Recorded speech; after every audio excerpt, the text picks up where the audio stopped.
एक आदमी अगर सरेंडर कर दे और फिर भी उसे गोली मार दी जाए तो क्या यह एनकाउंटर है या कॉन्स्टिट्यूशन का मर्डर?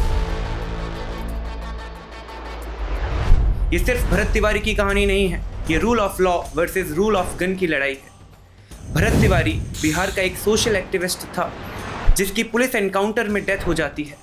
पुलिस का कहना है कि भरत ने पुलिस पर फायरिंग की और पुलिस ने सेल्फ डिफेंस में जवाब दिया, लेकिन भरत के परिवार और बाकी लोगों का कहना यह है कि भरत ने सरेंडर कर दिया था, उसके बाद भी उसको गोली मार दी गई। सच क्या है, इसका फैसला इन्वेस्टिगेशन और जुडिशियल इंक्वायरी करेगी। अगर सरेंडर के बाद गोली मार दी गई है तो कौन से कॉन्स्टिट्यूशनल राइट का वायलेशन हुआ है यहाँ पे? सबसे पहले जहाँ पर आर्टिकल 21 जो कि राइट टू लाइफ के बारे में बात करता है, इंडिया के कॉन्स्टिट्यूशन का सबसे महत्वपूर्ण मौलिक अधिकार है, उसका वायलेशन हुआ है, जो कि ये कहता है every person has right to life and liberty except according to procedure established by law. Police, जज, जुडिशरी, एग्जीक्यूशनर नहीं बन सकती है। आर्टिकल 14 इक्वालिटी बिफोर लॉ, चाहे व्यक्ति क्रिमिनल हो या सेंट, सबको कानून के सामने इक्वल प्रोटेक्शन मिलता है। आर्टिकल 22 हर अक्यूज्ड को अरेस्ट, लॉयर और फेयर ट्रायल का अधिकार है। एनकाउंटर कभी भी ट्रायल का सब्स्टिट्यूट नहीं हो सकता है।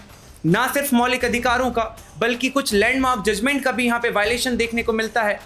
PUCL versus state of Maharashtra 2014, supreme court ने कहा इस केस में हर एनकाउंटर डेथ की इंडिपेंडेंट इन्वेस्टिगेशन होगी, FIR रजिस्टर होगी, मजिस्टीरियल इंक्वायरी होगी।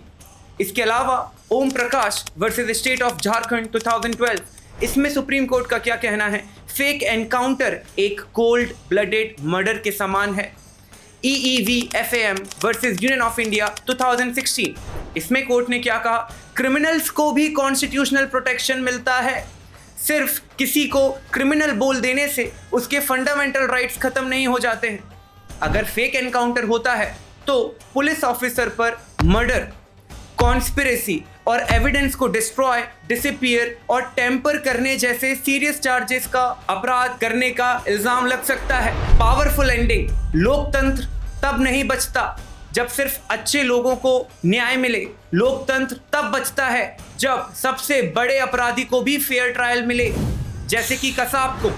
अगर भरत तिवारी ने सरेंडर किया था और फिर भी उसे मार दिया गया तो ये सवाल भरत तिवारी का नहीं है, सिर्फ सवाल ये है कि क्या किसी भी व्यक्ति की जिंदगी कानून से बड़ी है? याद रखिए, एनकाउंटर से नहीं, कॉन्स्टिट्यूशन से न्याय मिलता है।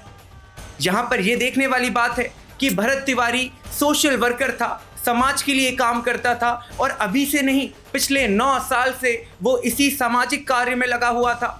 लेकिन बार बार कुछ इस तरह की घटनाएं इसके गांव में घटित होती हैं जिसके कारण इसके अंदर का क्रांतिकारी जाग जाता है।